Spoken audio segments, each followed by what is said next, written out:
Debrief Sortie 1 One Way Out. Abridged History of the Jihad, 14 October 3067. The Battle of Atreus was brief.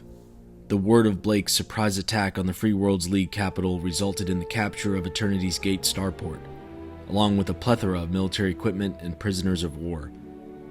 House Merrick was wholly unprepared to repel the assault, similarly to the other great houses, which suffered wholesale defeats throughout the Inner Sphere.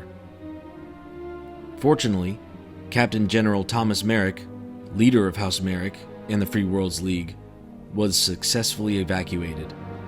Unfortunately, the same could not be said for Colonel Dana Briggs, commander of the 1st Free Worlds Guards. The elite unit, sworn protectors of Atreus, was decimated during the battle for Eternity's Gate, and the word of Blake has wasted no time in using its complete control of the entirety of Inner Sphere communications networks to broadcast both the capture of Colonel Briggs and the destruction of the Guards as a cohesive unit.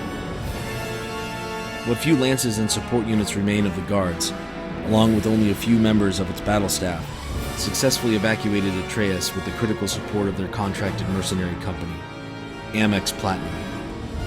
The company took significant casualties securing their escape route, one of the remaining functional landing pads at Eternity's Gate.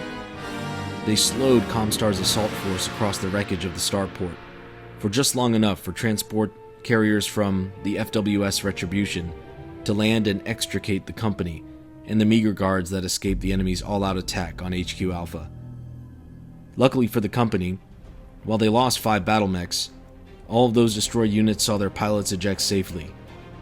They say things can be replaced, but not people. However, whomever said that clearly hasn't suffered any military defeats.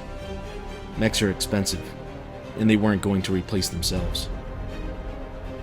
With the communications blackout in effect, Amex Platinum's previous reliance on the League's deep coffers was no longer going to suffice. They would have to make themselves whole by leaning heavily on their saved credits, battlefield salvage, and what little the Guards had on hand.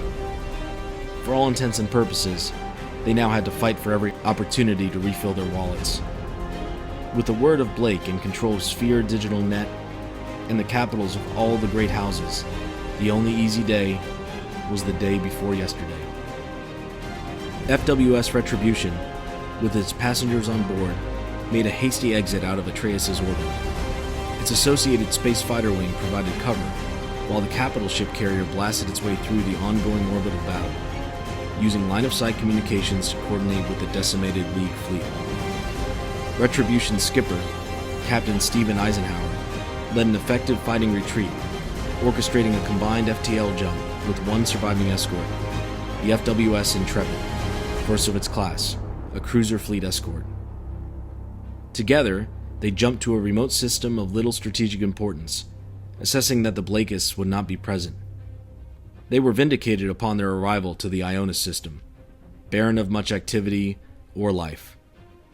At Ionis, Amex Platinum, the Guards, and Captain Eisenhower's staff would have to repair and rearm as quickly as they could. They had to hope that the Jihad wouldn't catch them with their pants down until they could devise a plan to strike back.